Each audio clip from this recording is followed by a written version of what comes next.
heard a quote once that will outline the next few minutes of this video. I don't know who said it, but it goes, "Without a goal, you can't score." I think that everyone should have a goal, something to look forward to. It's hard to find that goal, it's even harder to achieve it. But if you want to, then you will. No matter how hard it gets, if you have a goal, you will reach it.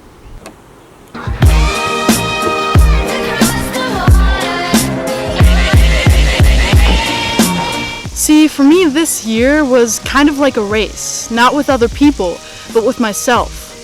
Of course, it was different for everyone. We all went through the same thing, but we all handled it differently.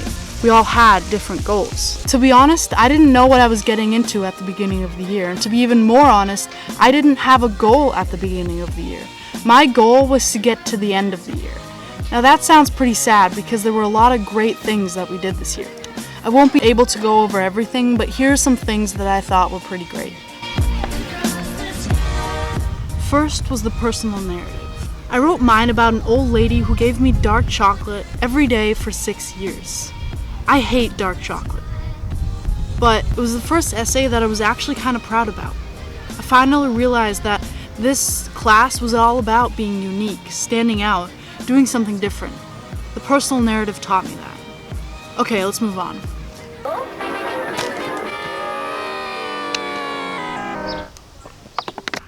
Another thing that I liked was The Catcher in the Rye. Now, some of you are going to hate me for this, but I really love that book.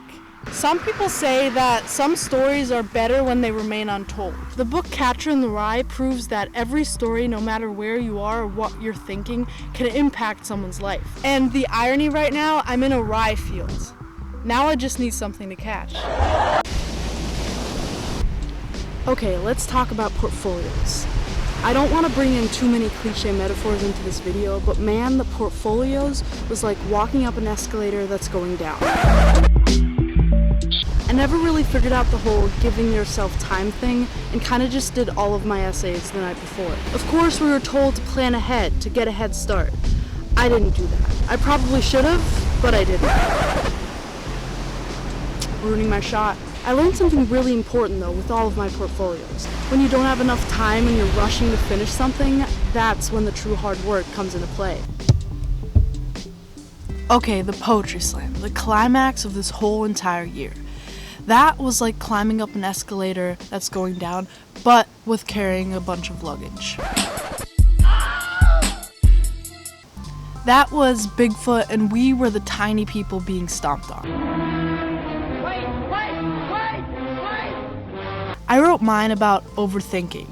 I thought it'd be a good topic, not too sad, not too happy, but that's not the point. What I learned from the poetry slam was not to settle for what's easiest, to not do what everyone else is doing. So rather than talking about overthinking for 5 minutes, I brought in my guitar and played background music to it.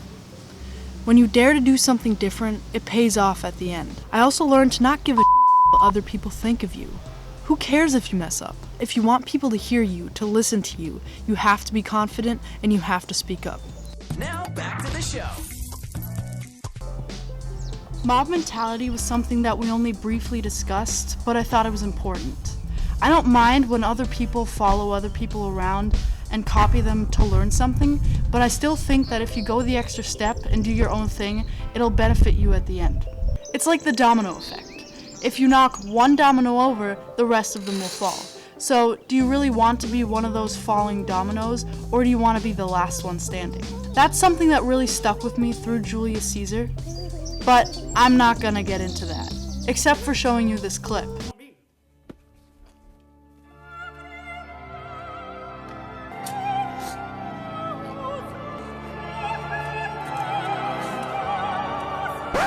Which basically sums up that whole unit. The last thing that I'm going to talk about is existentialism. Existentialism? Okay, Warm. Close. Existentialism. Again, we only discussed this briefly. The theory that no one out there can really tell you what you can do and what you can't do is pretty brilliant. For example, I'm sitting on top of my roof right now, and it's probably not the safest thing or the best thing for my roof, but who cares? I'm enjoying it. I mean, look at the sunset. However, I think that in some cases, existentialism is not the best idea.